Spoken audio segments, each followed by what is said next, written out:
হে ৰাম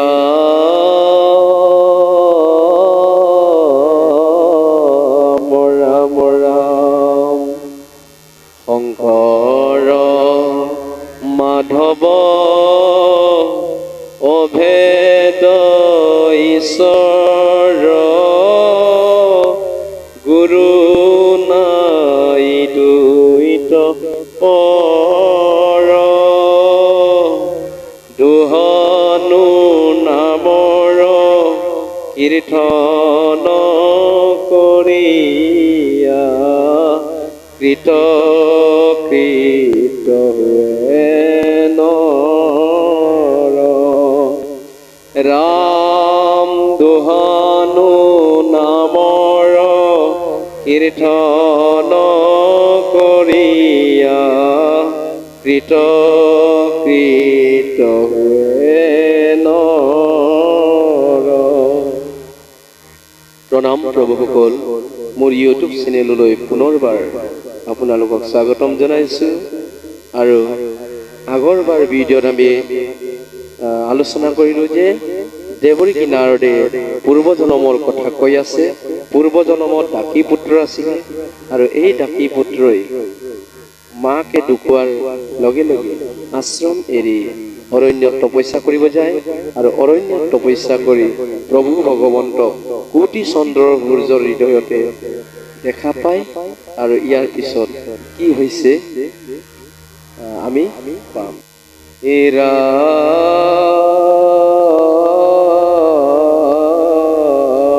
ৰাম ৰাম মোৰ নাম গুণ মাত্ৰ কৰিও কীৰ্তন পাইবা আৰু জনমত সদা দৰিখন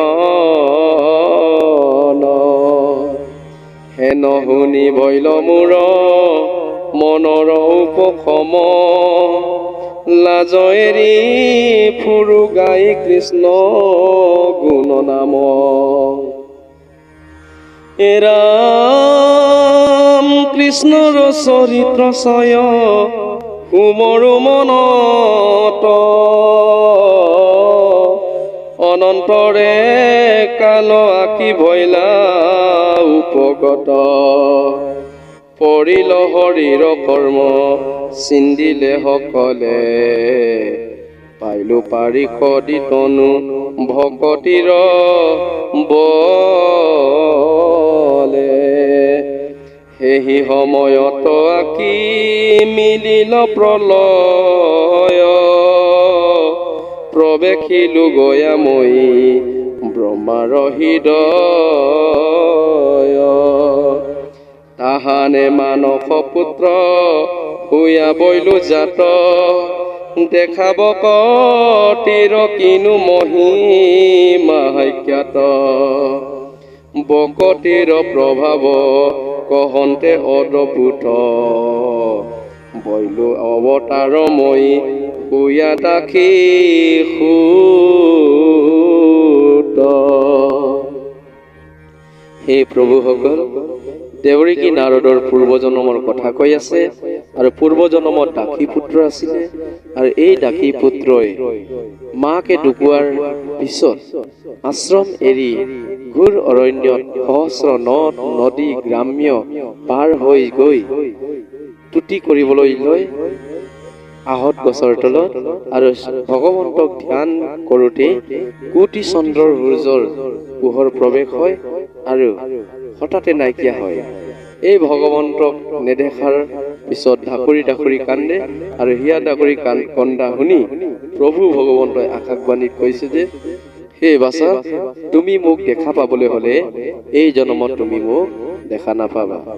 মোক দেখা পাবলৈ কিঞ্চিতো মনৰ মল থাকিব নোৱাৰিবা এই বুলি ক'লে। আৰু 5 বছৰীয়া শিশুটিয়ে পুনৰ ধ্যান কৰে আৰু ভগৱন্তক লাজ এৰি পেলাই লাজ নোহোৱাকে ভগৱন্তৰ গুণনাম চৰ্চা কৰিব ধৰিলে। মোৰ নাম গুণ মাত্ৰ কৰিও কীৰ্তন কৰিবলৈ ক'লে প্ৰভু ভগৱন্তই আকাশবাণীতে মোক দেখা পাবলৈ মোক পাবলৈ হলে তুমি মোৰ গুণ মাত্ৰ কীৰ্তন, মাত্ৰ এটাই কৰিবলৈ কৈছে যে তুমি মোক গুণ কীৰ্তন কৰিলেহে পাইবা আৰু জনমত সদা দৰিখন, তেতিয়া তুমি পিছৰ বাৰ জনমত মোক দেখা পাবা বুলি ভগৱন্তই সাক্ষাৎ কৰিছে। হেন শুনি বৈলো মোৰ মন উপশম, লাজ এৰি পুৰু গাই কৃষ্ণ গুণ নাম। সেইকাৰণে মই পিছৰ জনমত প্ৰভু ভগৱন্তৰ পাৰিকত হ'ব পাইছো ভগৱন্তৰ কৃপাত, আৰু লাজ এৰি পেলাই মই ভগৱন্তৰ গুণনাম চৰ্চা কৰো বুলি দেৱৰীকে নাৰদে কৈছে। কৃষ্ণৰ চৰিত্ৰ চয় উমৰো মনত, অনন্তৰে কাল আঁকি বৈলা উপকত। কৰিল হৰিৰ কৰ্ম চিন্দিলে সকলে, পাইলো পাৰিকদি তনু ভকতিৰ বল। মই একমাত্ৰ ভকতিৰ বলতে ঈশ্বৰ কৃষ্ণৰ পাৰিকত হ'ব পাৰিছো। সেইকাৰণে প্ৰভুসকল, ভক্তি অনেক আছে, অৰ্চন বন্দন শ্ৰৱণ কীৰ্তন বিষ্ণু পাদ সেৱনম, দাস্য আখ্যায়িক আত্মনিবেদনম। নৱবিধ যদ্যপি নৱবিধ ভক্তি থাকিলেও প্ৰভুসকল শ্ৰৱণ কীৰ্তনকে শ্ৰেষ্ঠতৰ বুলি কৈছে। মাধৱৰ গুণনাম শ্ৰৱণ কীৰ্তনকে শ্ৰেষ্ঠতৰ, আৰু শ্ৰৱণ কীৰ্তনতে ভগৱন্তক পায় বুলি কৈছে। সেইকাৰণে ভগৱন্তই সাক্ষাৎ 5 বছৰ শিশুটিক আকাশবাণীৰে কৈছে, আৰু 5 বছৰ শিশুটিয়ে প্ৰভু ভগৱন্তৰ গুণ কীৰ্তন কৰি ভকতিৰ বলেহে ঈশ্বৰৰ পাৰিকত হ'বলৈ পালে বুলি কৈছে। সেই সময়ত আঁকি মিলিল প্ৰলয়, প্ৰৱেশিলা গয়া ময়ো ব্ৰহ্মাৰ হৃদয়।